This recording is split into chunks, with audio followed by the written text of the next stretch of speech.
Glaukom je drugi uzrok sljepoće u svijetu, a prvi uzrok nepovratnog gubitka vida.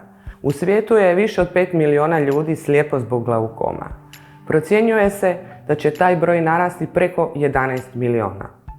Zovem se Ivno Jurić, imam 51 godinu i otkriven mi je glaukom, odnosno povišeni očni tlak prije 10 godina. Nakon sistematskog pregleda koje je moje poduzeće organiziralo za radnike, otkriven mi je povišeni očni tlak.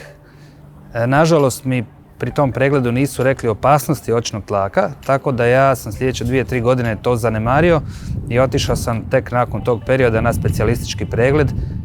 Glaukom nema svoje tipične simptome, posebno onaj najčešći oblik, a to je glaukom otvorenog kuta. Upravo zbog toga, zbog izostanka simptoma, bitno je da se on na vrijeme prepozna.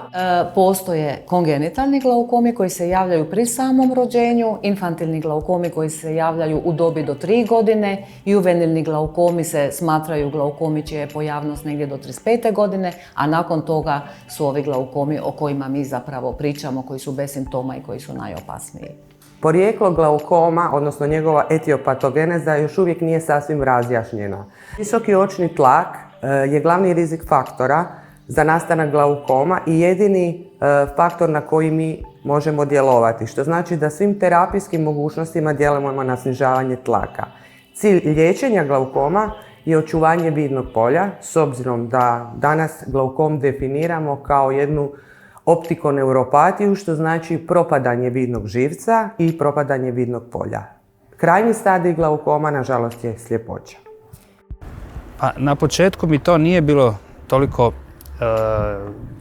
vidljivo, ali onda gledajući malo na lijevo, malo na desno oko, vidio sam da mi je kut otklona kad prolazim prstom ispred nosa bio veći na jednom oko drugog. Na primjer, kad zatvorim ovo lošije oko i kad mičem prst prema nosu, onda već na ovoj razdaljini vidim prst. Kad to promijenim i kad mičem prst prema oku, onda na puno većoj distanci tek počinjem vidjeti prst. Prema tome, znači, ovaj dio oka mi je neupotrebljiv.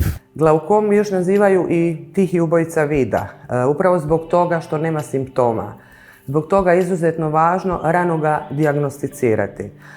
Što ga ranije otkrijemo, možemo bolje sačuvati vid.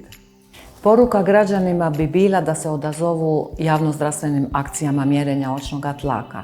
Također da obavljaju oftalmološke preglede redovito u oftalmološkim ambulantama gdje će se pored vidne oštrine izmjeriti intraokularni tlak, pogledati očna pozadina, odnosno vidni živac i napraviti vidno polje. To je osobito važno za stariju populaciju. Kako je cilj Svjetskog tjedna glaukoma upravo podizanje razine znanja i svijesti o glaukomu, kako među pučanstvom, tako i među liječnicima.